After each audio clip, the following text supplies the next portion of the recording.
There's a certain feeling that only comes from a Champions League night. The lights dim, the cameras glide across the pitch.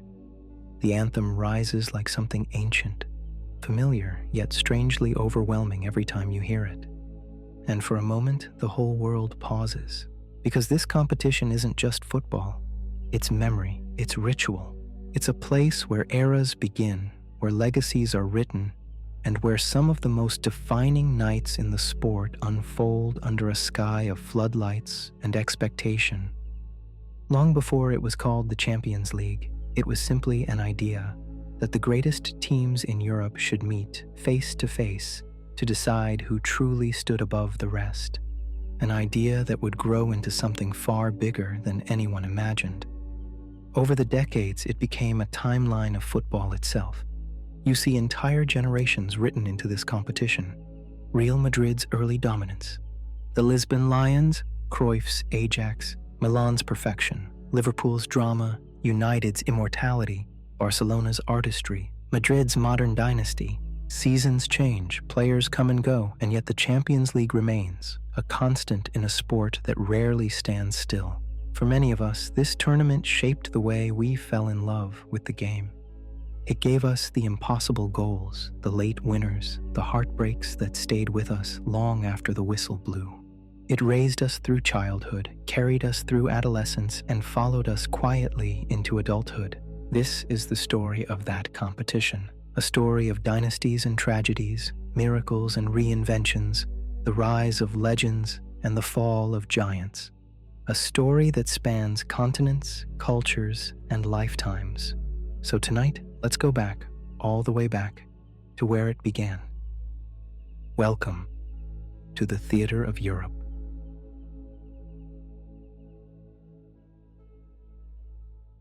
Chapter 1. Before the Anthem. Before the anthem, before the lights, before the competition became a global ritual, there was only an idea, a simple, almost fragile belief that Europe's greatest teams should meet each other not through invitation or reputation, but through merit. That football, even in its infancy, deserved a stage big enough to match its ambition. To understand how the Champions League was born, you have to go back to a time when football didn't yet feel like the world's game. There was no anthem, no branding, no global audience. Just local supporters, wooden terraces, and a belief that the sport could be something more. In 1955, Europe was still rebuilding, cities scarred by war, borders redrawn, cultures trying to reestablish their identity. But football, even then, had a way of stitching things back together. People needed stories, heroes, nights worth remembering, something to believe in again. French journalist Gabriel Hanot was one of the first to see the possibility. He watched champions from different nations claim supremacy without ever facing one another. And he asked a simple question. If we call them the best, why don't they play each other? That question would become the starting point of everything. He and his colleagues at L'Équipe began drafting what would eventually become the European Cup, the ancestor of the Champions League. Not a showcase, not a friendly tournament, but a competition built on challenge, consequence, and the purity of competition. When UEFA finally agreed, the format was raw and straightforward. Champions only, home and away. Knockout football from the very first whistle. No group stages, no safety nets. Just 90 minutes to survive, and 90 more if you were still breathing. The inaugural match was played on September 4th, 1955, Sporting CP versus Partizan Belgrade. A 3-3 draw, hardly a headline, but symbolically it was the beginning of something immense. Across the continent, clubs viewed this competition with a mix of excitement and disbelief. England didn't even send a team at first. The Football League dismissed it as a distraction, a curious European experiment that surely wouldn't last. They were wrong, because somewhere else, something extraordinary was forming. In Madrid, Real Madrid stepped into the European Cup not as a club searching for glory, but as a club whose destiny seemed intertwined with the continent itself. They didn't just win the early editions, they defined them. 5 consecutive titles. 5 years of supremacy so absolute that even today it feels mythical. Di Stefano, Puskás, Gento, icons who didn't just dominate matches but shaped the identity of European football itself. They turned the competition from an experiment into a phenomenon. Those early years set the tone for everything that came after. Football played with fearlessness, ambition, and a sense that every European night was bigger than the last. Meanwhile, across Europe, the competition grew. Celtic's Lisbon Lions in '67, Manchester United in '68, the first English champions, lifting the trophy a decade after Munich. Ajax's total football revolution, Bayern's ruthlessness, Liverpool's golden era. But in these opening chapters of the story, what mattered most wasn't the winners themselves. It was the feeling that Europe had finally found its theater. The European Cup had turned the continent into one continuous footballing conversation, one where nations met not as rivals, but as participants in a shared narrative. A narrative that would keep expanding, adapting, reinventing itself. Then the world changed. Television grew. Air travel became common. Football accelerated into a global phenomenon, and the European Cup, this once fragile idea, had outgrown its own skin. By the early 1990s, UEFA knew the sport had entered a new era. Clubs needed stability. The audience needed more games. The world needed a format that matched football's new scale. And so, in 1992, the competition transformed. A new name, a new format, a new identity, the UEFA Champions League. No longer just for champions, no longer solely a knockout gauntlet, but a hybrid. Group stages for rhythm, knockouts for drama, and a theme that would soon become the most recognizable piece of music in football.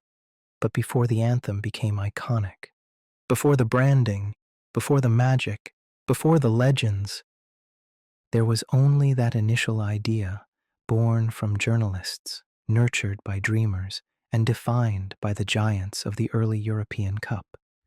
The idea that the best should meet the best, that Europe deserved nights like this, and that football, at its core, is a story best told on the biggest possible stage. As the Champions League re-emerged in 1992 with a new structure and new identity, everything was set for a transformation. The competition evolving from a continental rivalry into a global spectacle. And that's where the next chapter begins.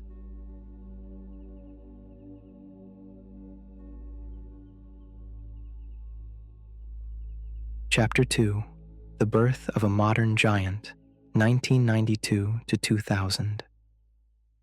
When the European Cup became the UEFA Champions League in 1992, it wasn't just a rebrand. It was the birth of a new era, the moment football stepped into the modern world, a world of television, a world of global audiences, a world where the game wasn't simply watched, but experienced. The shift began quietly. A new anthem, a new format, a new badge stitched onto sleeves. Small changes at first glance, but symbolically enormous. Because the Champions League was no longer just a competition for champions. It had become a stage for Europe's biggest clubs to grow even bigger, more games, more money, more reach, and with it, the competition transformed from a continental tournament into a global ritual, a midweek pilgrimage shared by millions. The early years of the modern Champions League still carried a rawness, fewer teams, simpler structures, an identity still taking shape. But even in its infancy, familiar giants were already rising, the first kings of the new era. In 1993, Marseille became the first winners of the Champions League, a team built on power, intensity, and the electric unpredictability of Basile Boli, Abedi Pelé, and Didier Deschamps. They represented something important, that Europe was no longer the domain of a single nation or philosophy. New forces were emerging. Soon after, AC Milan reclaimed their throne. Their 1994 team, a ruthless machine sharpened by Fabio Capello, delivered one of the most iconic performances in European history, a 4-0 demolition of Cruyff's Barcelona dream team. a reminder that the continent's balance of power was constantly shifting. Modern football had arrived, but tradition still mattered. And then, Ajax.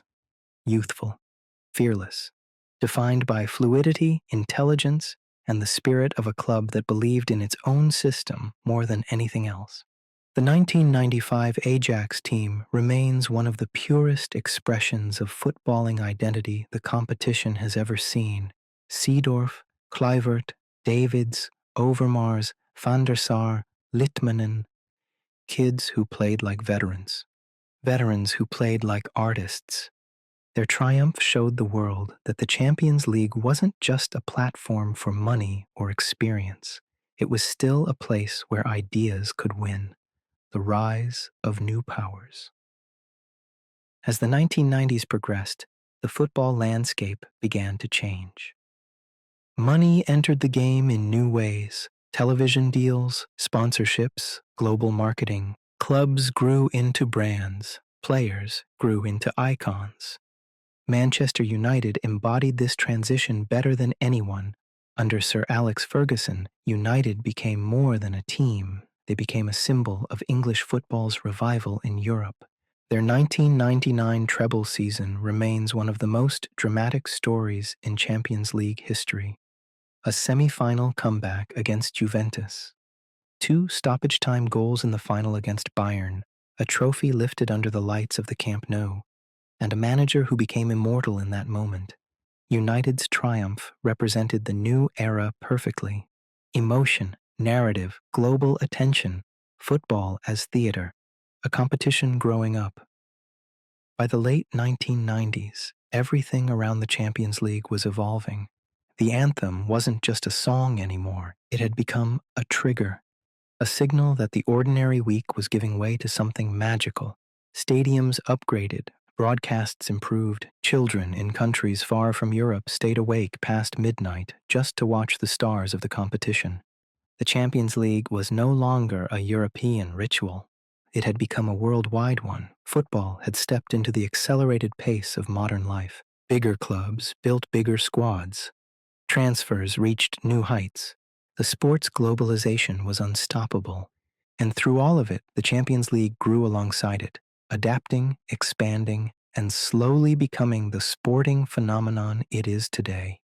The end of the first modern era. As the decade closed, the competition had established its identity. Real Madrid reclaimed power in 1998 and 2000, beginning what would eventually become a new dynasty. The Galacticos era was looming, a sign of football's new financial age. Barcelona were preparing their next generation. Bayern Munich were sharpening themselves for the 2001 title that was just around the corner. Italian football was entering its last golden run. England, Germany, Spain, and Italy were becoming the gravitational centers of European football. It was clear that while the Champions League was still young, its future would be defined by global forces rather than local ones.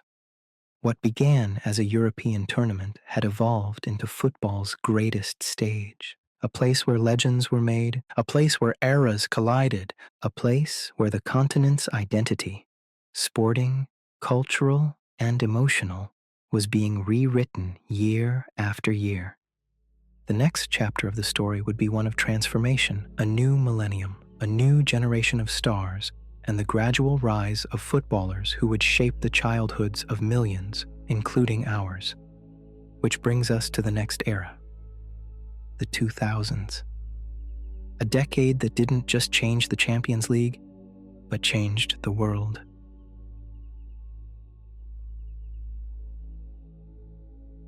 Chapter 3. The 2000s, a new generation rises. The new millennium arrived with a quiet shift in football's atmosphere. The world was changing. The internet was spreading. Clubs were becoming global identities rather than local communities. And with it, the Champions League began to feel different, bigger, brighter, more cinematic. The 2000s weren't just another decade. They were the beginning of the era many fans today think of as the modern game. New broadcast angles, new stars, new clubs stepping into the limelight. Every generation has a moment when the sport starts to feel like theirs. For many, the 2000s were exactly that, the return of royalty. Real Madrid opened the decade by reclaiming their throne. After years of turbulence, they lifted the trophy in 2000 and again in 2002, a period that marked the birth of the Galacticos: Raúl, Figo, Zidane, Ronaldo, Roberto Carlos. Names that didn't just sell shirts, they shaped childhoods. And at the heart of it all was Zinedine Zidane's volley in the 2002 final, a goal so clean, so pure, so impossibly perfect that it seemed to freeze time itself, the ball rising, falling, spinning through the Glasgow night as if guided by something beyond technique. That moment wasn't just a Champions League goal. It was a declaration of the decade's ambition. Football could be art, and the biggest stage in Europe was its gallery, the English Renaissance. While Madrid commanded the early spotlight, a different movement was brewing across the Channel. The Premier League was changing, money arriving, stadiums modernizing, identities sharpening, and by the mid-2000s, England had become the gravitational center of Europe. The Champions League reflected this shift with astonishing clarity. Arsenal reached their first final in 2006, a run marked by Thierry Henry's grace, Wenger's philosophy, and one of the best defensive records in the competition's history. Liverpool's miracle in Istanbul in 2005 remains one of the most dramatic nights in football, a comeback that defied logic. Football reduced to pure emotion, pure chaos, pure belief, and Manchester United, under Sir Alex, rebuilt themselves into one of the most formidable sides Europe had ever seen. Their 2008 team felt destiny-bound. Cristiano Ronaldo evolving into the world's most complete attacker, Wayne Rooney entering his prime, Tevez adding fire, Ferdinand and Vidic locking down the center, Scholes stitching every movement together. The final in Moscow, settled by rain, pressure, and penalties, felt like the perfect reflection of United's resilience. A decade after their 1999 miracle, they had risen again. The 2000s had become a tale of English resurgence, competitive, relentless, deeply emotional, Milan's last great canvas. But while England surged, Italy painted its final masterpiece. AC Milan in the 2000s were not just good, they were poetic. Kaká gliding between lines with supernatural ease, Pirlo turning the midfield into a calm, slow-moving galaxy, Maldini and Nesta redefining elegance in defense, Seedorf carrying an entire era of wisdom in every touch. Their revenge final in 2007 against Liverpool, 2 years after heartbreak in Istanbul, was the perfect closing chapter to one of the most beautiful teams the competition has ever seen. They were a reminder that football could be slow and devastating, patient and brutal, quiet and unforgettable. Their era would soon fade, but its imprint never would. The rise of Barcelona's philosophy. Every decade has a team that changes the sport. In the late 2000s, that team was Barcelona. At first, they were simply strong. Ronaldinho dazzling, Eto'o finishing, Xavi and Iniesta beginning to orchestrate the world's most hypnotic midfield. But beneath the surface, something deeper was forming. A philosophy, a system, a lineage stretching from Cruyff to Rijkaard to a young coach waiting in the wings. In 2006, they lifted the Champions League in Paris, a victory carried by brilliance but hinting at something even greater. Then, in 2008, Pep Guardiola took over, and football would never be the same again. This decade planted the seeds. The next one would reveal the harvest. A new kind of superstar. If the 1990s were about teams, the 2000s were about individual stardom reaching new heights. This was the era of young Cristiano Ronaldo refining his identity, Kaká becoming the world's best player, Ronaldinho bringing joy back to football, Thierry Henry turning movement into poetry, Gerrard carrying a city on his shoulders, Shevchenko mastering the art of finishing, Zlatan redefining self-belief. Messi appearing on the horizon, a quiet genius about to change everything. The Champions League became the stage where these players didn't just play, they introduced themselves to the world. Children stayed awake past midnight just to watch them. Compilations were downloaded onto early smartphones, boots were bought, shirts collected, posters taped to walls. It was the decade where footballers became global icons, not through marketing, but through memory. The emotional texture of the 2000s. Every era of football has a feeling. The 2000s felt like heavy metal at Anfield, illuminated nights at Old Trafford, the soft glow of the San Siro, the tension of the Bernabeu, the electricity of the Camp Nou, the rising anthem echoing across the continent, the sense that anything could happen on a European night. The Champions League didn't just grow in popularity, it grew in myth.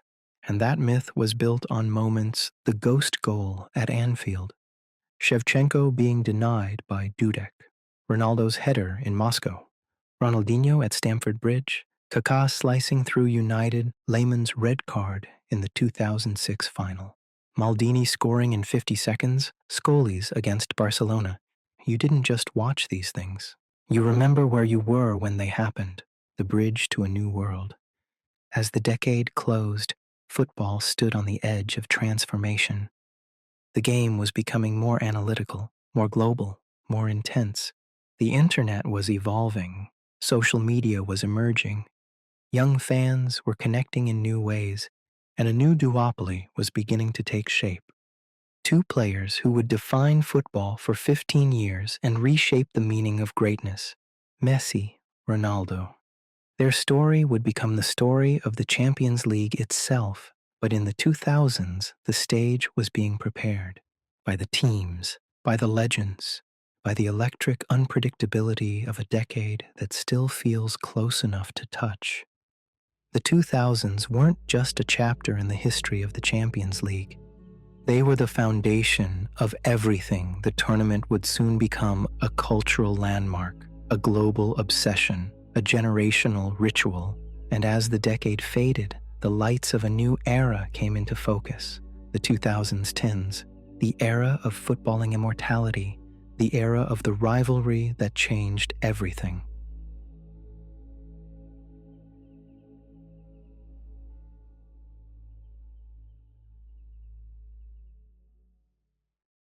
Chapter 4: The Messi and Ronaldo Era.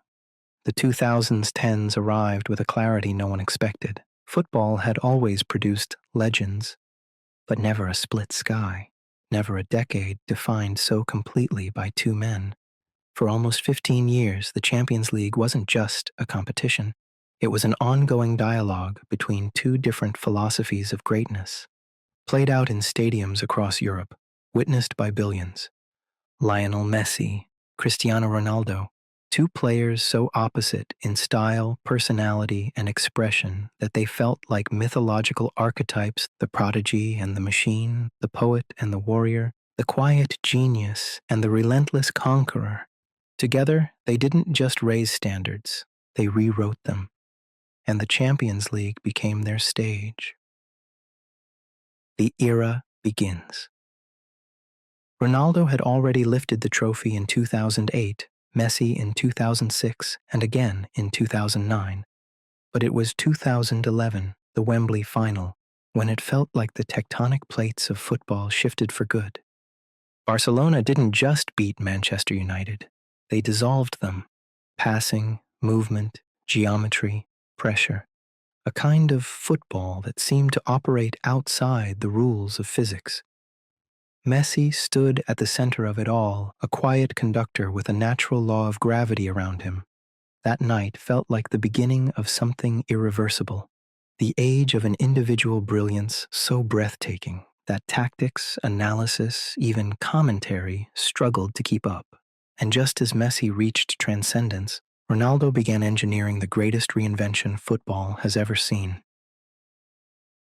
Real Madrid's obsession. Madrid rebuilt everything: squad, ambition, identity. around one obsession, the Champions League. They didn't hide it, they embraced it. Where Barcelona sought beauty, Madrid sought immortality, and Ronaldo became the embodiment of that pursuit. He evolved into something unrecognizable from the winger at United, a striker built for Europe, a specialist in moments, a collector of decisive nights. The numbers weren't just impressive, they were absurd. Goals in quarterfinals, goals in semifinals, goals in finals, hat tricks, braces, last-minute winners. It felt like a script the sport hadn't caught up to yet. Between 2014 and 2018, Real Madrid won 4 Champions Leagues in 5 years, an era that still feels impossible, even in retrospect. And at the center of it was a player who bent probability to his will. Where Messi made you believe in magic, Ronaldo made you believe in inevitability. The nights we still talk about. The era produced matches that feel permanently stitched into football's memory. Barcelona 3-1 Manchester United 2011. Peak Guardiola, peak midfield. Peak Messi. Real Madrid 4-1 Atletico Madrid 2014 AET. Ramos in the 93rd minute. A city's heartbreak. Ronaldo sealing it. Barcelona 6-1 PSG 2017. A comeback so outrageous people questioned reality. Neymar's masterpiece. Messi's raised fist in the crowd. Juventus 0-3 Real Madrid 2018. The bicycle kick. Applause from the opposition fans. A moment so perfect it felt scripted. And the duels, Messi in the Champions League group stages against Madrid. Ronaldo scoring twice in the 2011 semis. Ballon d'Or races decided by European nights. Narratives raised and destroyed in the space of 90 minutes. The competition didn't just host their rivalry, it became the currency of it. On 2 different kinds of greatness. Messi felt divine. Ronaldo felt inevitable. Messi moved like he was guided by instinct older than the sport itself. Ronaldo moved like he had mastered every detail of being human. Messi glided through defenses as if gravity softened around him. Ronaldo punished space, punished hesitation, punished doubt. One made you whisper. The other made you shout. One redefined beauty. The other redefined ambition. Together, they elevated the Champions League into something mythic. A decade-long epic of brilliance and counter-brilliance. The weight on a generation. For entire generations, the Champions League wasn't just the competition we watched. It was the world we grew up inside. Every Wednesday felt like a ceremony. Every goal felt like a page in a larger story. Every knockout tie felt like a referendum on legacy. Kids learned the sport through them. Editors learned their craft through their highlights. Fans learned heartbreak, joy, anxiety, and belief. All through these 2 men orbiting the same trophy. They weren't players competing in the Champions League. They were the Champions League. The emotional understory. What made their rivalry so powerful wasn't just the numbers. It was the humanity beneath them. Messi's quiet suffering after defeats. Ronaldo's refusal to accept decline. Barcelona's collapse under pressure. Madrid's dependency on moments of brilliance.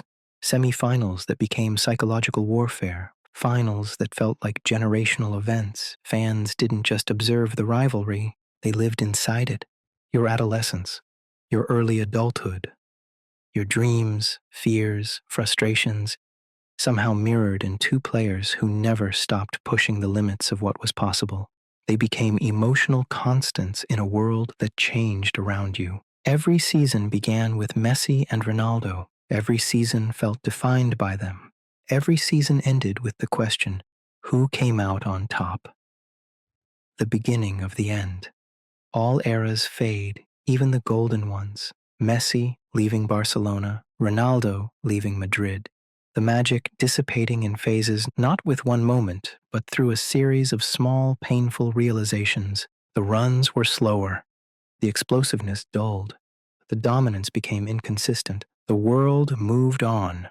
By the late 2000s, you could feel it. The shift into something new. Mbappé, Haaland, a new generation rising just as the previous one had done. The Messi-Ronaldo era didn't end with a bang. It ended with a long, soft exhale, but its legacy remains untouched. The greatest rivalry in the history of football. Two careers that stretch the definition of possibility, a decade that transformed the Champions League into a global cultural phenomenon. And for those who lived through it, the era became something more than sport. It became a reference point in life, a reminder of the privilege of witnessing greatness, a reminder that eras end, even the ones that feel eternal. Here is Chapter 5, The Modern Era and the New Giants, written fully in the echoes of the pitch tone, calm, reflective, sleep-paced, and deeply historical. This follows the arc naturally from C4 and moves your timeline toward the present without losing the emotional resonance.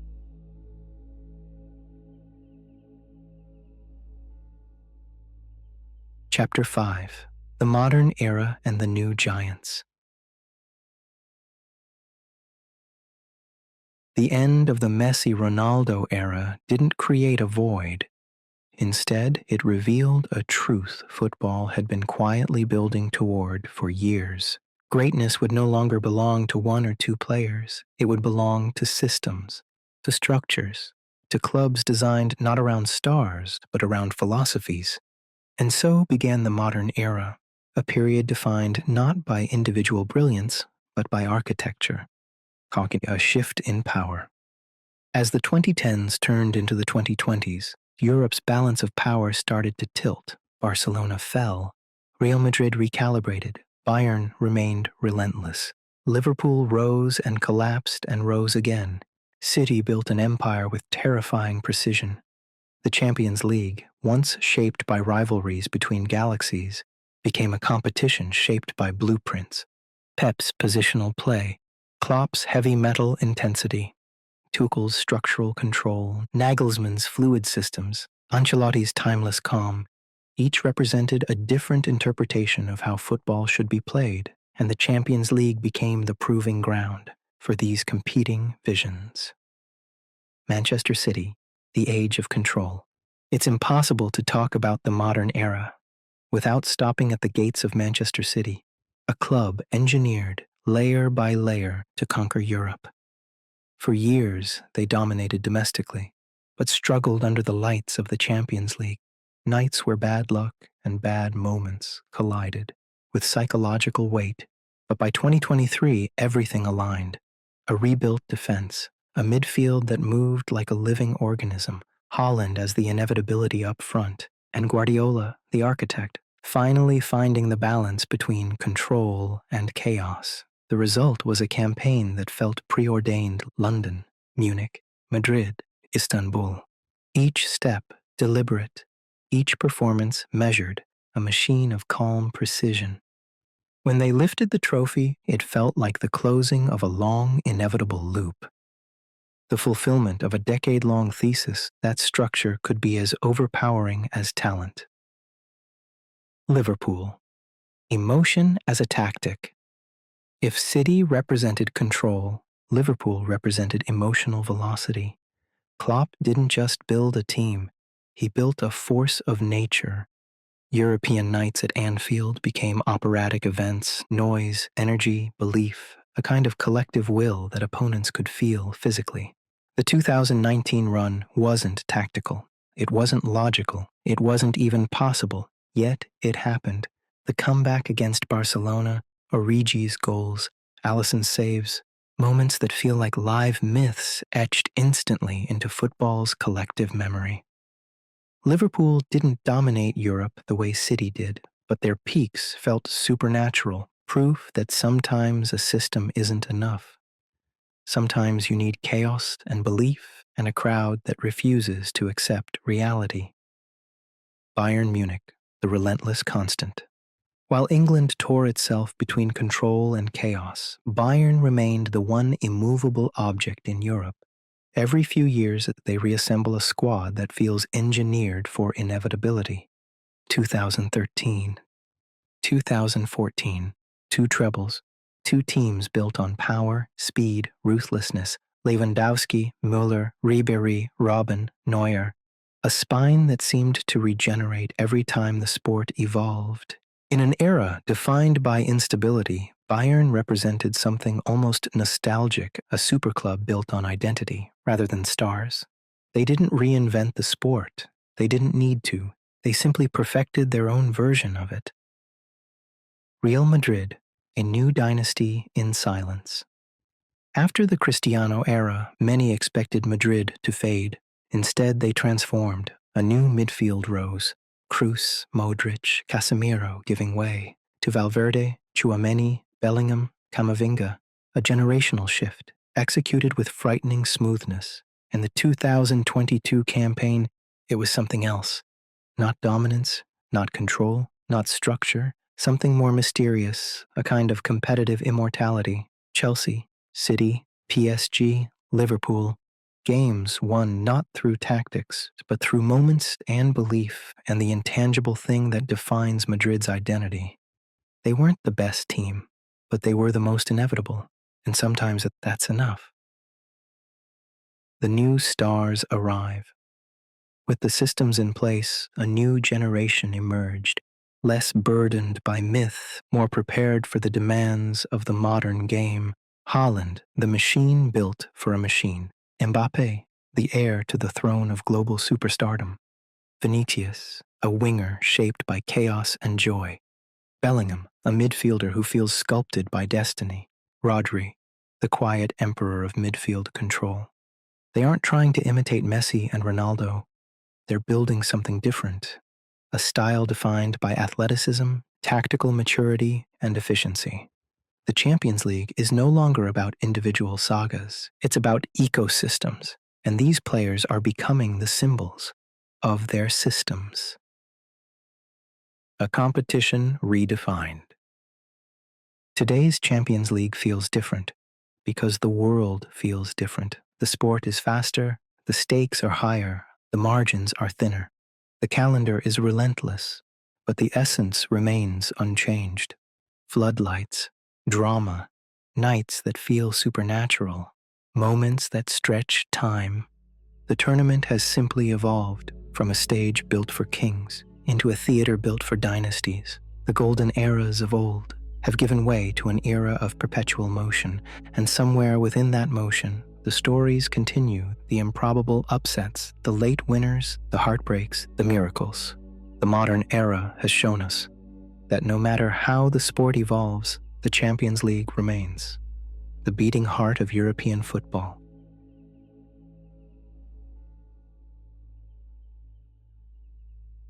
Chapter 6. The underdogs, the improbable, and the heartbreaks.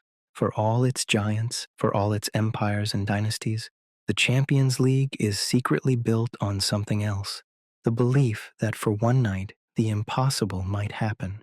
It is the tournament where logic gets suspended, where the richest teams can fall, and where squads built on heart rather than budget can carve their names into history. This is the part of the story that doesn't belong to legends or superclubs. It belongs to the unexpected, to the nights no one saw coming, to teams that carried entire cities on their backs. Porto, 2004, the first shockwave. It began with Porto, a team without superstars, without pedigree, without expectations, led by a young, fiercely ambitious Jose Mourinho. No one thought they'd survive the knockouts. No one thought they'd outplay Manchester United. No one thought they'd reach the final. But they didn't just reach it, they controlled it. Monaco 0, Porto 3. A result so surreal that it felt like a glitch in the script. It marked the first major rupture in the modern Champions League era, a reminder that tactics, hunger, and belief could rival any budget. Porto didn't win because of stars. They won because they moved like a single organism committed to a collective rhythm stronger than any individual talent. It was the first proof that in this competition, miracles aren't accidents, they're possibilities. Liverpool, 2005, the miracle of Istanbul. Some miracles become legends. Liverpool's comeback in Istanbul is the most famous of them all. AC Milan, perhaps the most elegant team of that era, went 3-0 up in the final. Game over, narrative closed, football's gods satisfied, but then something shifted. 6 minutes, 3 goals, a stadium stunned into silence. A comeback so rapid it felt supernatural. The penalty shootout sealed it, but the true miracle happened before that. In the belief that carried Liverpool out of oblivion and into folklore. Istanbul remains the purest expression of the Champions League's soul, that the game is never, ever finished, until the final note of the anthem echoes into the night. Chelsea 2012. Defiance against destiny. Some underdog stories are written not by belief, but by survival. Chelsea's run in 2012 felt like a miracle forged under pressure. A team in crisis, a caretaker manager, injuries everywhere. Results that defied logic. Barcelona battered them at Camp Nou. The game looked over. Then one counterattack. Ramirez lifting the ball with impossible calm. And suddenly the entire tie turned. And Drogba. Drogba's final season felt like a farewell written by fate. His header in the final, his last penalty, his face as he sprinted away in disbelief. Chelsea didn't win because they were the best team. They won because they refused to die. Sometimes that's enough. Ajax 2019. The team that broke everyone's heart. Some stories don't end in triumph. Some end in heartbreak so sharp, it becomes iconic. Ajax's run in 2019 was pure poetry. A young team playing football as if the world hadn't yet told them. What should be impossible? They beat Real Madrid. They beat Juventus. They danced through Europe with a mix of innocence and audacity that felt almost cinematic. And then, Lucas Moura's 96th minute goal, a single moment that collapsed a dream. The heartbreak didn't diminish the story. It solidified it. Ajax showed that beauty alone could carry a team to the edge of glory. They reminded the world that the Champions League wasn't built only for giants. It was built for everyone willing to believe deep enough. Atalanta, 2020, the team that carried a city during the pandemic Champions League. The darkest season modern football has ever lived. There was one team that became a symbol of resilience. Atalanta, a club from Bergamo, a city hit harder than almost anywhere else in Europe. Their Champions League run became an escape, a piece of hope in a year filled with grief.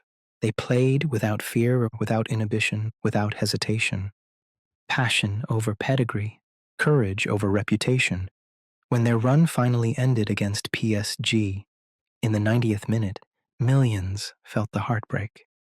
But Atalanta had already achieved something bigger than football. They gave their city a reason to keep going. They gave Europe a reminder of why sport matters, even in its darkest hours. Villarreal, Monaco, Roma, Lyon. Across the decades, the Champions League has been shaped, not just by winners, but by disruptors. Villarreal reaching the 2006 semi-final. Monaco's teenage explosion in 2017, Roma eliminating Barcelona in 2018, Lyon taking out City in 2020, Leipzig's improbable run, Benfica's resurgence, Napoli's electric season under Spalletti. Every year, the competition leaves room for one team to defy its limits. That's the beauty of knockout football. Talent wins leagues, spirit wins nights. Why these stories matter. In a sport of financial giants, the underdogs ground us. They remind us why we fell in love with football in the first place, because the impossible sometimes happens, because belief can bend logic, because destiny isn't always reserved for the richest or the strongest. These stories move us because they mirror the emotional reality of life. Most of us are underdogs. Most of us aren't built like giants. Most of us don't have the perfect tools or the perfect timing, and yet we fight. We endure. We chase moments that make the struggle worth it. The Champions League celebrates excellence, but it immortalizes resilience. The miracles, the collapses, the heartbreaks, and the nights where everything changes in a single moment. This chapter isn't about trophies, it's about humanity. Because no matter how the sport evolves, the Champions League will always belong to the dreamers.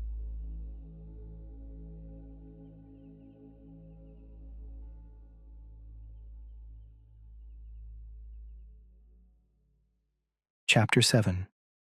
The Nights That Changed Everything.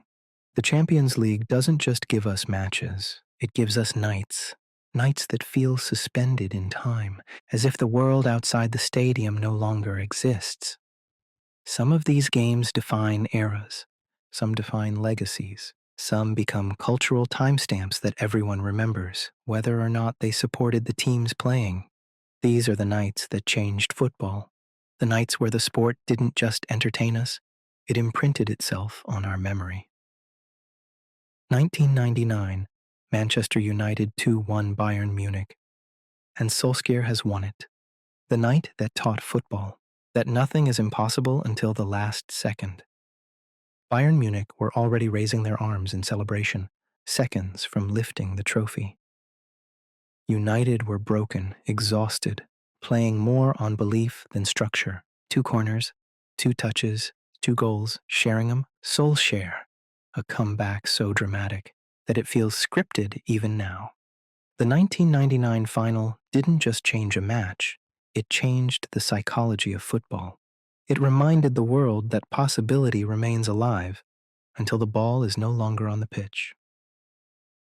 2005, Liverpool 3-3 AC Milan, 3-2 on pens, the miracle of Istanbul. At halftime, it was humiliation, 3-0 down, outplayed, overwhelmed. Then something shifted. In the crowd, in the players, in the collective belief of millions watching. Gerrard's header, Schmeicker's strike, Alonso's rebound, 3 goals in 6 minutes. That felt like divine intervention. The shootout was tension given physical form, but Liverpool had already won hearts, long before Dudek saved the final penalty.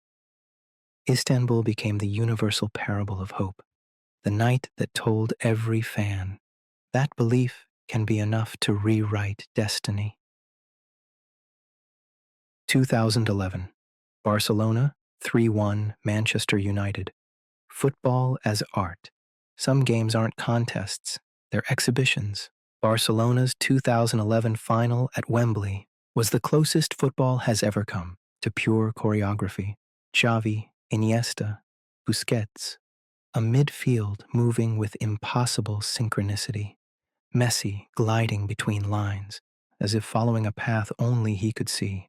United weren't poor, Barcelona were simply perfect. It was the night tactics turned into poetry, a performance so complete that it redefined what football could be. 2012, Chelsea 1-1 Bayern Munich 4-3 pens, the night that ran on defiance.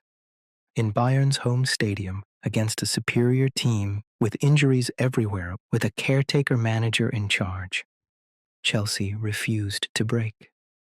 Drogba's equalizer in the 88th minute felt like a force of nature, a final, desperate push from a team held together by belief and exhaustion. And when he scored the winning penalty, it wasn't just a victory, it was closure, redemption, the fulfillment of a narrative that had been building for a decade. It was the night underdogs realized they could write their endings too. 2014, Real Madrid 4-1 Atletico Madrid, AET, La Décima, the most emotionally charged trophy of Real Madrid's modern history. For 93 minutes, Atletico were champions. They fought, defended, suffered, everything Simeone's football represented. Football doesn't usually reward suffering, but this time, in the final seconds, it punished it. Sergio Ramos rose into the Munich sky and headed the equalizer that broke time. Extra time wasn't a contest, it was inevitability, Madrid's destiny unfolding. In front of a stunned world, La Decima wasn't a trophy, It was an obsession fulfilled, a ghost finally laid to rest. 2017, Barcelona 6-1 PSG. The impossible comeback. No one believed it. No one. The 4-0 defeat in Paris wasn't just a loss. It felt like the death of an era. But football doesn't work in straight lines. The night at Camp Nou became mythic. Long before the final whistle, Neymar's free kick, his penalty, his assist to Sergi Roberto in the 95th minute. A moment that felt unreal, even as it happened. For better or worse, this match became the symbol of how chaos can override structure, emotion can override tactics, and belief can override reality. Buzz. 2019, Ajax versus Tottenham 3-2 and Liverpool versus Barca 4-0. The week football broke logic. 1 week, 2 miracles. Ajax, a team of youth and romance. Seconds away from the final, after conquering Europe's giants. Then Lucas Moura scored, and scored, and scored. The last goal arriving as if delivered by fate itself. Days earlier, Liverpool had staged their own impossible night, 4-0 at Anfield, without Salah, without Firmino, without probability, Origi's finish, Wijnaldum's headers, Barcelona collapsing under the weight of a stadium that refused to let the season end. It was a week that reminded fans why this tournament exists, because sometimes the sport forgets its own rules and becomes pure emotion. 2022, Real Madrid's chaos run, the art of survival. It wasn't dominance, it wasn't control, it wasn't even logic. Madrid won the 2022 Champions League by surviving the impossible over and over again. PSG, Chelsea, Manchester City, each comeback defied understanding. Each moment felt like déjà vu. Each tie felt like a rerun of destiny. Benzema's calm, Modric's brilliance, Rodrigo's chaos. Madrid reminded the world that football doesn't always reward the best team. It rewards the team that refuses to leave the story. Why these nights endure. Decades later, people still remember where they were when these games unfolded. Because these nights aren't just football. They're emotional landmarks, moments that capture something universal. Hope, fear, despair, joy, belief, heartbreak, relief. Nights where players became legends, where clubs became stories, and where fans felt the sport reach a level beyond tactics and technique. The Champions League is not defined by seasons or statistics. It is defined by nights, nights that alter belief, nights that bend probability, nights that stay with you long after the final whistle fades into the cool, echoing air of another European evening.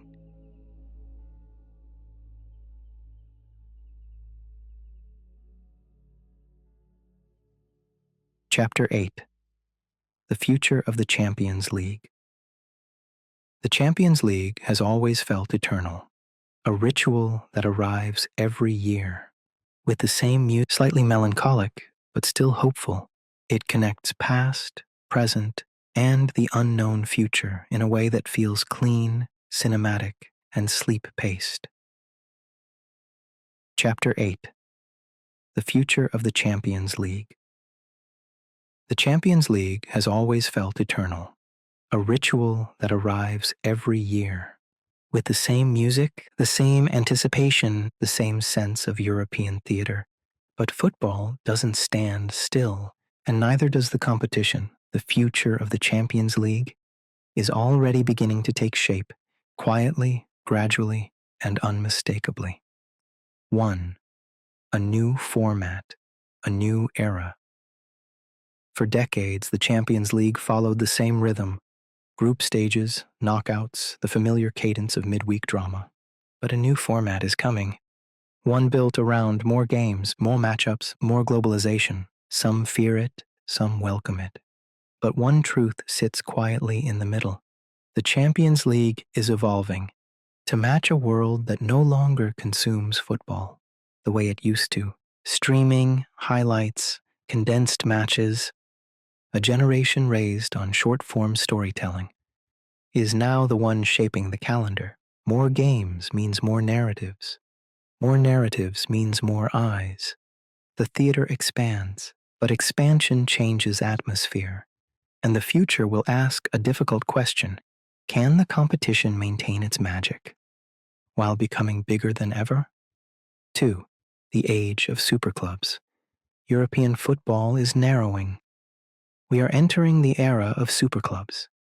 Institutions so wealthy, so data-driven, so meticulously built that they feel closer to multinational empires than local teams. Manchester City, Real Madrid, Bayern Munich, PSG, Barcelona rebuilding, Liverpool oscillating, Chelsea unpredictable but powerful. Their recruitment spans continents. Their scouting networks resemble intelligence agencies. Their models are built to sustain dominance. In the future, the Champions League may feel less like a battle between nations and more like a clash between global sporting institutions. The question becomes, can the competition still produce miracles in a world designed to minimize them? 3. The rise of the new generation. Football always regenerates. A new wave always comes. Mbappe, Haaland, Vinicius, Bellingham, Musiala, Pedri, Gavi, Rodrigo, Lamine Yamal. They are not the next Messi or Ronaldo. They are the prototypes of a different era, faster, more physical, more tactically fluent, bred for the demands of a game that now moves at near constant intensity. The Champions League of the future will be shaped by how these players adapt to the pressure that once defined entire eras. They won't carry the same mythic weight as Messi or Ronaldo because the world doesn't create myths the way it used to, but they will define moments. They will write their own folklore. They will carry the competition into whatever comes next. 4. Football and technology. Technology is changing the sport in ways previous generations never imagined. Data analysis, AI, augmented scouting, virtual coaching environments, biomechanics, instant feedback loops, more cameras, more angles, more insight. In the future, we may see teams optimized through generative tactical models, managers assisted by real-time predictive systems, players monitored with near-medical precision. The Champions League will become faster, smarter, more tactical, more physically demanding. The artistry will still be there, but it will coexist with unprecedented efficiency. Football won't lose its soul, but the future will test how much soul a sport can retain while being optimized at every level. 5. The expanding globe. Europe is shrinking. The world is expanding. Football is no longer local. It's planetary. Players from nearly every continent shape the competition. The audiences are global. The stories are global. And one day, maybe sooner than we think, the competition itself might expand.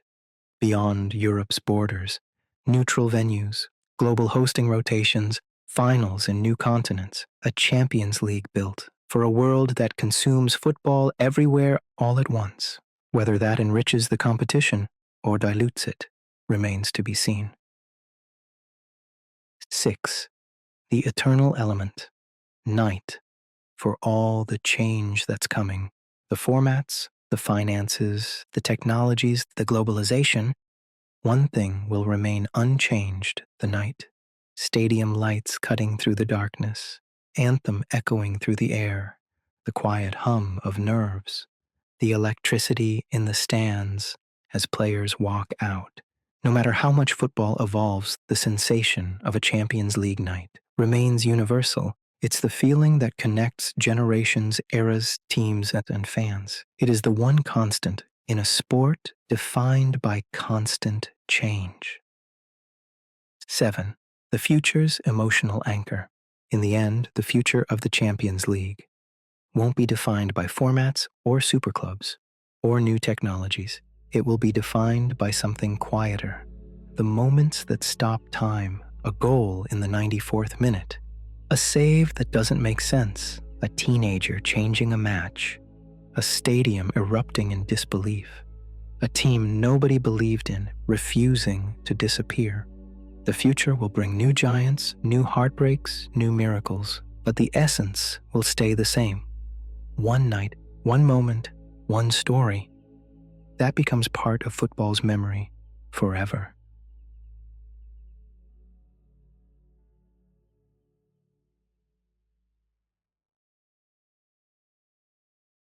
The anthem, the soundtrack of Europe.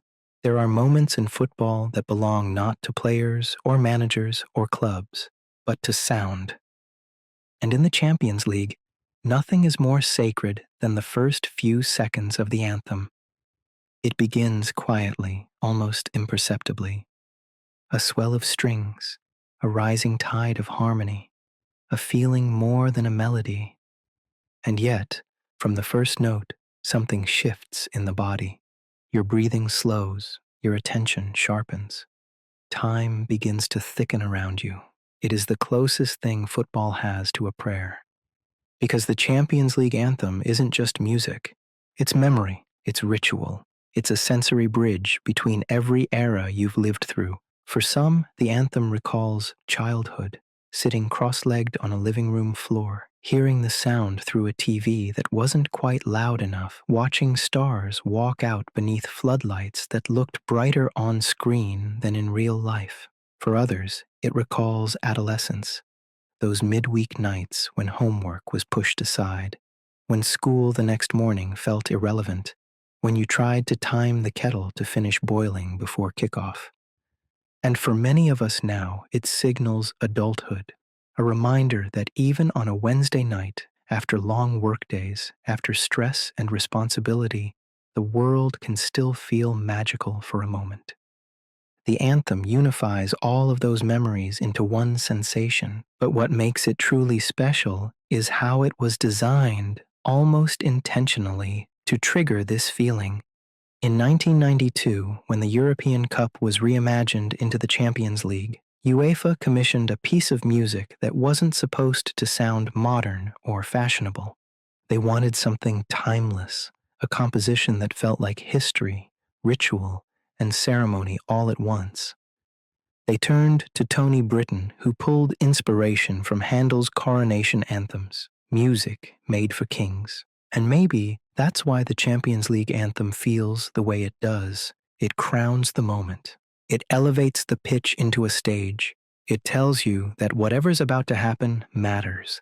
It doesn't matter if it's a group stage match or a knockout tie. The feeling inside your chest is always the same. A tightening, a soft anticipation, a little jolt of electricity that says, this is football at its highest frequency. The anthem has also become a kind of emotional timestamp, because you've heard it in so many different versions of your life. You've heard it as a child, dreaming. You've heard it as a teenager, debating. You've heard it as a young adult, escaping. And you hear it now, maybe older, maybe busier, maybe heavier, and it still finds the part of you that remembers what wonder feels like. Football has changed. Tournaments have changed. Broadcasts, graphics, lineups, clubs, they've all evolved, but the anthem is the one constant. A reminder that no matter how chaotic the world becomes, no matter how fast life accelerates, no matter how much pressure adulthood stacks onto your shoulders, there is still a sound that can make you feel 10 years old again. A sound that can still make you pause, still make you breathe, still make you believe. It's why people stand a little straighter when they hear it, why fans in stadiums lift scarves, why even the biggest superstars, the players who've won everything, close their eyes for half a second as it plays. The anthem is the moment where the entire footballing world aligns. Under one shared emotion, the feeling that something extraordinary is possible, and that is why it has endured, why it still sparks goosebumps, why it still sends a shiver through living rooms and stadiums alike. Because it isn't just the soundtrack of Europe, it's the soundtrack of us, of our childhoods, our memories, our eras, and all the versions of ourselves who once sat in front of a TV waiting for magic to unfold. Extension 2, the stadiums, cathedrals of light. There are places in football that don't feel like buildings. They feel like emotions made physical. The Champions League is defined by its stadiums, not just as structures, but as cathedrals where memory, identity, and mythology collide. At night, under floodlights, they stop being architecture. They become atmosphere. And if the anthem is the heartbeat of Europe, the stadiums are its lungs. They breathe, they echo, they hold the weight of everything that has ever happened inside them. The architecture of a feeling. Every Champions League ground carries its own frequency.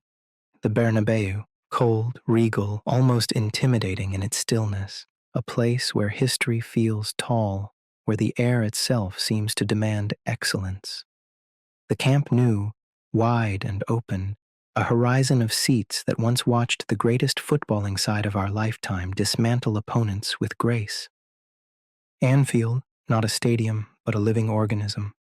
The kind of arena where sound doesn't just rise, it circulates, wrapping itself around the pitch like weather. The Allianz Arena, glowing like a lantern in the Munich night, modern, precise, engineered for symmetry and spectacle. San Siro, a concrete monument to an era where football felt operatic, where every sound cracked against steel and stone. These places aren't just venues, they're characters. You can almost feel it as soon as the camera pans across them. The way the floodlights hit the pitch, the way shadows fall across the grass, the way the noise never quite settles. Every ground carries a personality, and the Champions League pulls something different from each of them. Where memory sticks to metal and concrete. When you think back to the greatest nights, you rarely remember the goals first. You remember the setting. You remember a stadium roaring like a storm. You remember a camera shaking. You remember the sound hitting you before the commentary did. Because in the Champions League, stadiums don't just witness moments, they absorb them. Think of the Bernabeu during an improbable comeback, or Anfield on a night where belief defies logic, or the Camp Nou when Messi lifted a Champions League trophy with the grace of someone carrying something inevitable. These grounds feel alive because football has lived inside them for so long. The walls remember, the seats remember, the air remembers, and so do we. The view from home. Most of us will never step foot into these stadiums, not in person. But Champions League nights have a way of transporting you. You're sitting in your living room, lights low, the glow of the pitch reflecting off the walls, and suddenly it feels like you're not watching football. You're entering it. That is the magic of these cathedrals. From thousands of miles away, you still feel the vibration of those floodlights. You still feel the tension of a crowd inhaling at the same moment. You still feel the gravity of what these places represent. Because the power of a Champions League stadium isn't in its capacity, it's in its emotional reach. The beauty of night. Champions League football is a nocturnal sport. The darkness outside elevates everything happening inside. The colors glow richer. The grass looks impossibly green. Faces illuminated by floodlights look sharper, more cinematic. Even the breath of players feels visible, like the stadium is colder on purpose. There's a reason we remember these nights so vividly. Football looks different in the dark. It feels bigger, more intimate, more mythic. Everything slows down, sound travels differently, and the weight of each moment feels heavier under the lights. It's as if the night itself collaborates with the game. Why these grounds matter. In the end, the stadiums of the Champions League are more than steel, seats, and structure. They're memory containers. They hold the eras we grew up with. They hold the players we idolized. They hold the nights we still talk about years later. They remind us that sport isn't just about results or trophies. It's about the places where those memories were born.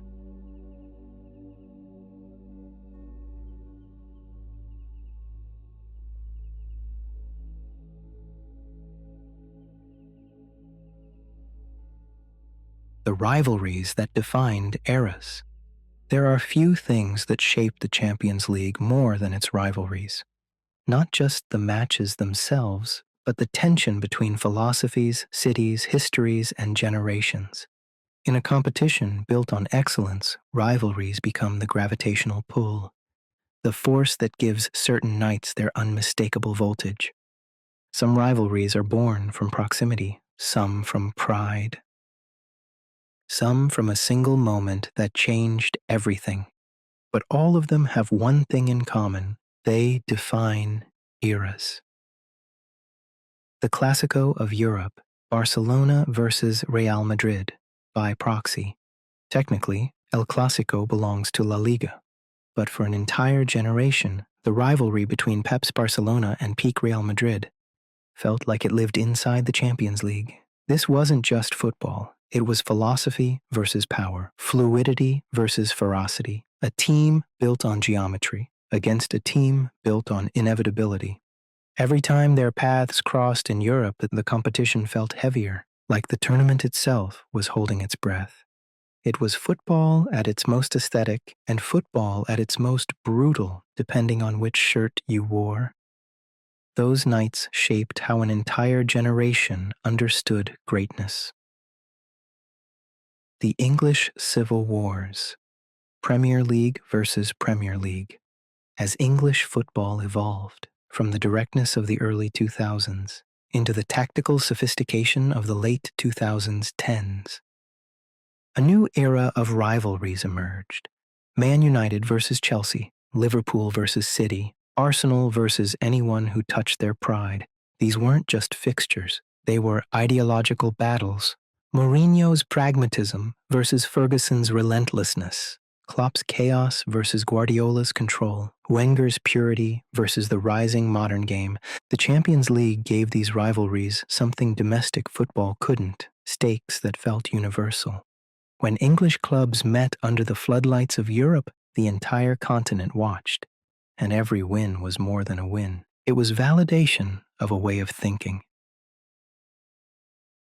The Italian elegance, AC Milan versus Inter versus Juventus.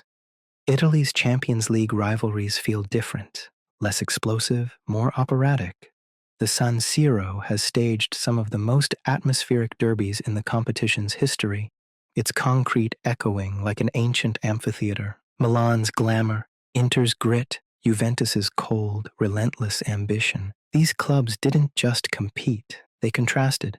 Their meetings in Europe felt slower, deeper, like matches being carved rather than played. Tactics were stories, movements were arguments, victories felt like closing chapters. Italian rivalries gave the Champions League its sense of mythology, ancient giants fighting for modern relevance. The new age of rivalries. City, PSG, Bayern. And now, a different kind of rivalry has formed, one about power, resources, and the new architecture of football. Man City versus Bayern, PSG versus Real Madrid. City versus Real Madrid, now arguably the modern Champions League's defining clash. These rivalries aren't based on geography or history, they're based on aspiration. Teams built to win the only trophy that matters to their identity. Teams whose seasons are judged solely by these nights. They embody the new shape of European football, where greatness isn't inherited, it's engineered. And yet, even in this era, the feeling remains the same. When these teams meet, the Champions League feels like it tilts slightly off its axis. Why rivalries matter. In the middle of the night, under those lights, a rivalry changes the energy of everything. It shapes commentary, it shapes atmosphere, it shapes memory, because rivalries are shortcuts to emotion. They compress years of history into 90 minutes. They turn a match into a moment, and a moment into something that echoes for decades. When two teams meet with history behind them, you don't just watch football, you feel it. You feel the tension in the stands. You feel the ghosts of past matches. You feel the weight of everything the shirt has carried. Rivalries give the Champions League its spine, its drama, its inevitability. They remind us why the competition feels so alive. because something within us responds to conflict, to legacy, to the idea that certain nights mean more. And in Europe, those nights always belong to the rivalries.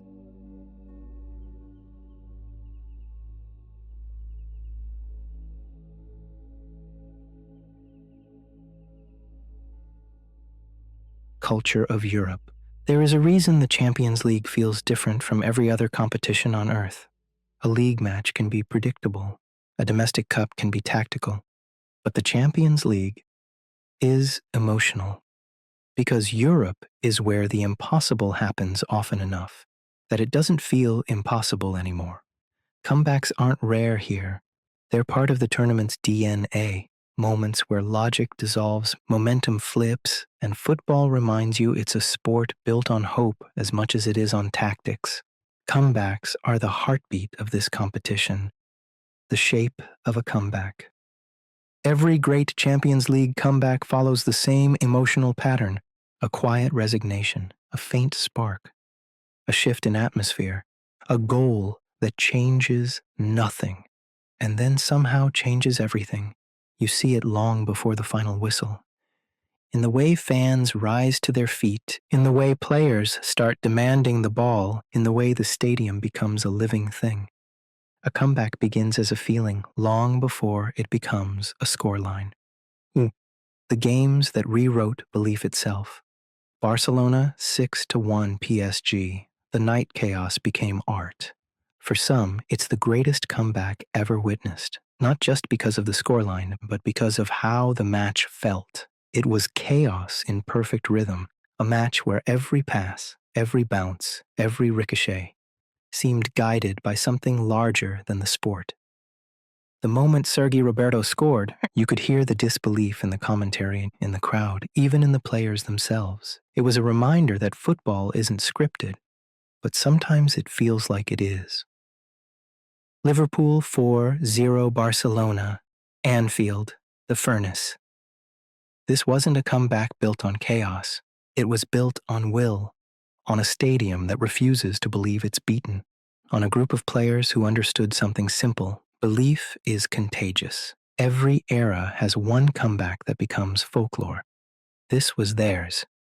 It wasn't just the scoreline. It was the psychology of it, the relentlessness.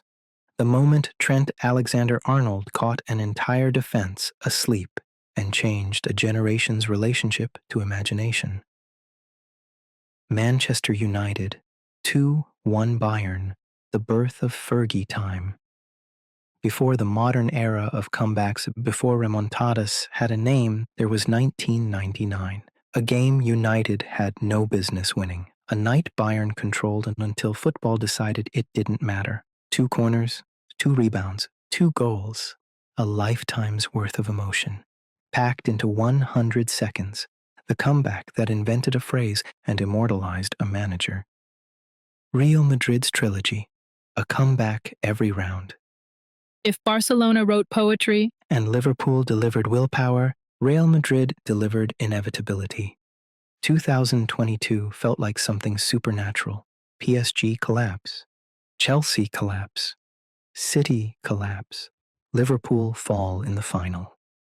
It was less a comeback run and more a spell being cast, an understanding that as long as the game was still being played, Real Madrid were still alive. In the Champions League, their comeback culture is so established, it feels like a law of nature. Why comebacks matter? Because they're the purest expression of belief. When a comeback happens, you feel something awaken inside you, a reminder that momentum is fragile, that despair isn't final, that things can change faster than we allow ourselves to imagine. Comebacks speak directly to the human condition. You're never as beaten as you think you are. A moment can change everything. Hope is irrational, and yet it works. The Champions League didn't build this mythology intentionally. It happened organically through decades of nights where belief outweighed logic. And maybe that's why we keep watching. You don't tune in for the first 80 minutes. You tune in for the 81st. You tune in for the feeling that something impossible might choose tonight to reveal itself. In Europe, the comeback isn't a story. It's the soul of the competition.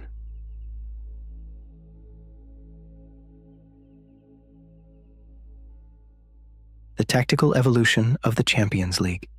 The Champions League has never been just a tournament. It's a laboratory, a place where ideas collide, philosophies are tested, and entire eras of football rise and fall in real time. If you look closely enough, you can trace the evolution of the modern game through its most iconic European nights. Every dominant team introduced something new. Every dethroned giant forced the sport to change. Europe isn't just where trophies are won, it's where football reinvents itself. The birth of modern pressing, Klopp's furnace. When Klopp arrived at Dortmund and later Liverpool, Europe saw a kind of intensity that felt alien. The press wasn't just a tactic, it was an assault, a system that weaponized chaos, a philosophy that turned transitions into art, a way of playing that demanded everything from its players, and in return gave them European nights that felt like tidal waves. Those relentless, suffocating performances forced the continent to adapt. After Klopp, no elite team could ignore gegenpressing again. Pressing became the new language of Europe. The Pep era, positional play as a religion. Before Guardiola, possession was a strategy. After Guardiola, it became a belief system. His Barcelona didn't just dominate the Champions League, they reshaped it. Triangles, rest defense, positional superiority, ball circulation as a form of control. Under Pep, 4-3-3 became less a formation and more a blueprint. Every team that wanted to win Europe now had to answer a simple question. Can you beat football's purest idea? Even outside Barcelona, in Munich and Manchester, Pep's influence rewired the continent. Teams needed press-resistant midfielders, technical defenders, and goalkeepers who could dictate play. The competition became more geometric, more cerebral, more tactical than ever before. The Ancelotti counterpoint, feeling over system. But for every tactical revolution, there has always been a counter-revolution. Enter Carlo Ancelotti, the quiet architect of football's emotional victories, where Klopp overwhelms and Guardiola choreographs, Ancelotti simplifies. He builds around talent, trusts improvisation, and lets the game breathe. His Madrid sides didn't follow systems. They followed moments, transitions, flashes of brilliance, spells of inevitability. In a competition defined by tension, he proved that intuition can still outclass innovation. The rise of hybrid football. Today, Europe is more tactically fluid than ever. The lines between formations blur. Fullbacks become midfielders. Wingers become tens. 6S becomes center backs. Pressing triggers replace formations. Build-up structures replace positions. Modern Champions League teams don't play systems. They play shapes in motion. The sport is increasingly modular, interchangeable parts, shifting structures, a constant dance between control and chaos. The future of Europe isn't one philosophy. It's the collision of many. Why tactics feel different in Europe? Because this is where the sport is pushed to its limit. The Champions League compresses everything: the world's best managers, the world's best players, the highest stakes, the smallest margins. A single tactical adjustment can redefine a season. A single mismatch can collapse an empire. Europe magnifies brilliance and exposes weakness in a way domestic leagues never can. And that's why the tactical evolution of this tournament matters so much, because it becomes the template for the sport itself. Whatever you see under the lights on a Champions League night, you'll see everywhere else 5 years later. This is where ideas are born. This is where ideas die. This is where the future of football is drafted. One match, one moment, one innovation at a time.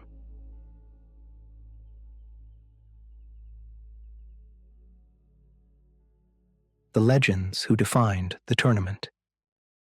The Champions League is a story told by its legends, not just by the goals they scored or the trophies they lifted, but by the eras they defined. Some players win matches, others change the temperature of entire nights. These are the latter. Zinedine Zidane, the painter of Europe. There will never be another player who treated the Champions League like a blank canvas.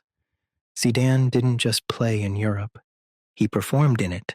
The volley in 2002 isn't a goal. It's an oil painting, a sculpture in motion, a moment suspended between instinct and elegance. Zidane taught the world that European nights are not only about results, they're about aura. Ronaldinho, the smile that bent the game. Before tactics tightened and football became industrial again, there was Ronaldinho, a player who made Europe feel alive.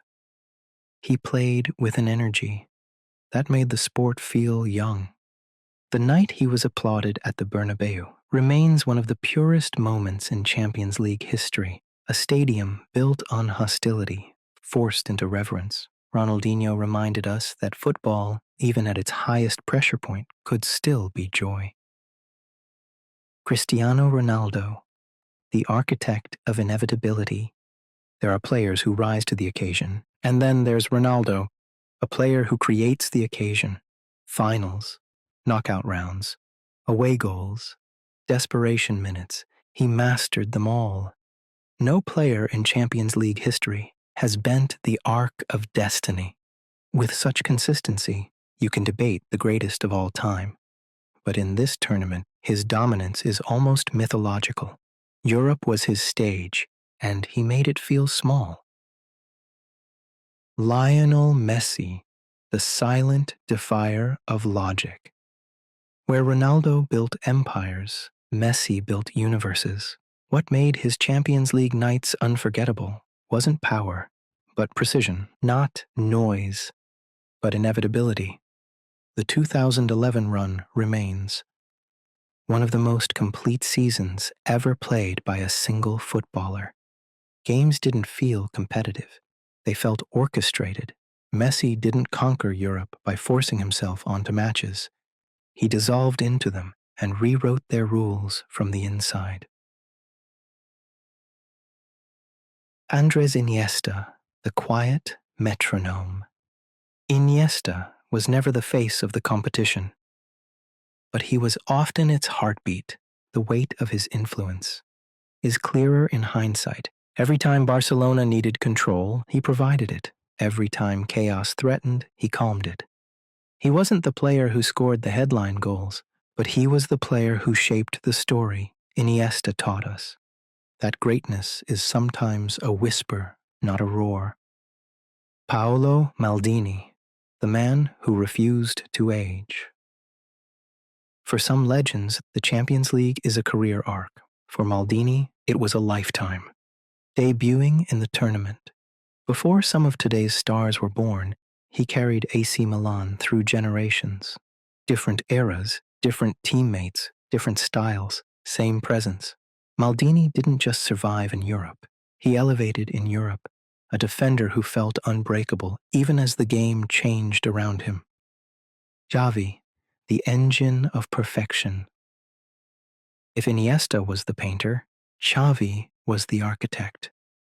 He understood space like a mathematician, understood rhythm like a conductor. Football didn't revolve around him. He revolved around football. Xavi wasn't just a midfielder in Europe, he was the system itself. And without him, the greatest Champions League side of the modern era wouldn't have existed. Buffon, the tragic poet of the competition. Some legends define the Champions League by winning it. Buffon defined it without ever lifting it. His story in Europe is a Greek tragedy, heroic performances, heartbreaking defeats, and a career that deserved more. Buffon reminded us that not all greatness is rewarded with silver. Sometimes the purity lies in the pursuit. The truth behind all of them. Different positions, different styles, different stories. But the legends of the Champions League all share one thing. They made the biggest stage feel small. They made history feel personal. They made European nights feel like memory even while they were happening. These players didn't just win the Champions League, they defined it. And in doing so, they defined eras of our own lives as well.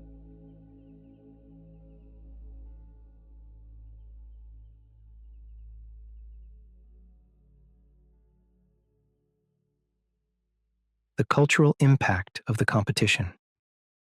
The Champions League is more than football. It's a cultural event, a ritual that echoes through continents, time zones, and generations. You can measure leagues by the teams that win them, but you measure Europe by the moments that reshape the world around it. The global Tuesday night ritual. There's something almost sacred about a Champions League night. Floodlights cutting through the dark, the anthem swelling, tens of millions watching from their living rooms, from bars, from crowded city squares, all connected to the same drama, playing out half a world away. For 90 minutes, the world feels smaller, pulled into a single rhythm. Club allegiances don't matter, nationalities don't matter, language doesn't matter. It's the same beat everywhere. Sit down, breathe in, and let the night happen. The competition that built a generation. Every era of football has a generation shaped by the Champions League. Kids in the 2000s grew up imitating Zidane's pirouettes. Kids in the 2000s tried to dribble like Messi or finish like Ronaldo. Europe didn't just showcase talent, it exported identity. Boot styles, haircuts, celebrations, playing philosophies, tactics on playgrounds. The Champions League built culture in the same way music or cinema did. It became part of childhood, part of personality, part of language itself. A kid could walk onto a pitch anywhere on earth and shout, "Ronaldo!" And every child in every country, knew exactly what was happening next. The era of digital immortality. The competition became something else. When social media entered the picture, moments didn't just live on TV anymore. They were clipped, edited, remixed, and reshared endlessly. A goal now lived multiple lives: the broadcast version, the fan cam version, the TikTok version, the nostalgia compilation version. Highlights turned into mythology. Players became internet folklore. A great Champions League night could turn into a global trend. Before the match had even finished, Europe became the birthplace of football's digital culture. The mythology of the big stage. The tournament created its own language. Big game player, European DNA, King of the Champions League, a night under the lights, the magic of the Bernabeu. These aren't just phrases, they're symbols that carry decades of emotion. There's a reason a Champions League goal feels different, a reason a Champions League comeback feels supernatural, a reason these nights enter the mythology of clubs and cities. Europe carries weight that domestic football simply can't replicate. The competition that defines legacy. Modern football made the Champions League the measuring stick of greatness. You can be a domestic sensation, you can dominate nationally, you can be adored by a fan base, but Europe is where legends are confirmed. It's where players build the part of their career that history books remember. It's where managers prove their ideas, where teams stamp eras onto time. The Champions League is legacy in its purest form, undefinable, unpredictable, unforgettable. Why it endures? Because the Champions League taps into something human, the desire for theater, for myth, for shared experience, for moments that outlive ordinary life. It is football's grandest stage because it feels like more than sport. It feels like memory. It feels like childhood. It feels like atmosphere. It feels like a ritual that renews itself every year. The anthem plays, the lights rise, the world takes a breath, and once again, another chapter begins.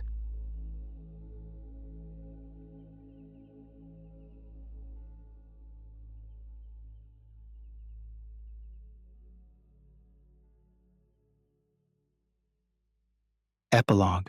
Under the lights. There is a moment, right before a Champions League match begins, where the world seems to slow down. The lights brighten. The players line up. The anthem rises, familiar, ancient, steady. And for a brief second, everything feels suspended. It's a ritual that has repeated for generations. Different teams, different eras, different heroes. But the sensation never really changes. And maybe that's the quiet magic of this competition. No matter how many years pass, no matter how the sport evolves, the Champions League remains a place where time feels both present and distant at once. Because this tournament is more than football. It's memory, it's mythology, it's the shared heartbeat of millions, spread across continents and decades. It's the place where we learned what greatness looks like, where we felt the shock of impossibility, where we watched legends rise, fall, and rise again. It's where we grew up. A competition that lives inside us. When you look back at your life, certain images stay with you more clearly than others. A late goal erupting into chaos, a trophy lifted into the night sky, a player you adored running toward the corner flag, with arms outstretched. These moments become internal landmarks, quiet coordinates in the map of your own memory. You remember where you were, who you were with, what stage of life you were in. The Champions League is woven into these little snapshots, not because of the football alone, but because of the life that surrounded it. It carried us through childhood. It gave shape to our teenage years. It followed us into adulthood, like a familiar voice we can still hear, even when the world grows louder. The passing of eras. We've watched dynasties rise and dissolve. We've watched cities celebrate and stadiums fall silent. We've watched the greatest players of our lifetime take their final steps on this stage, and every time an era ends. Whether it's Barcelona's dominance, Madrid's reign, or the magic of a once-in-a-generation player, we feel a small shift inside us.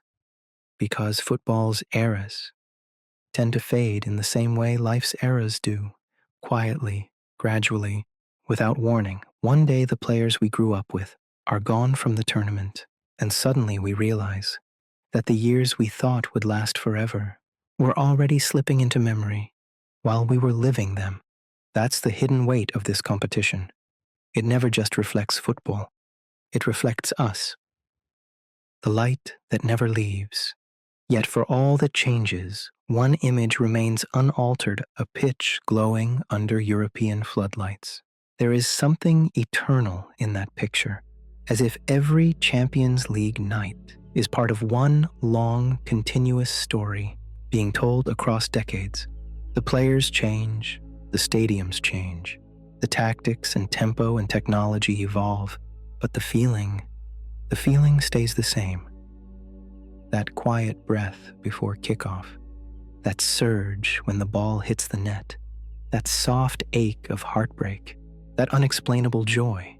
It's the one thing football has never lost.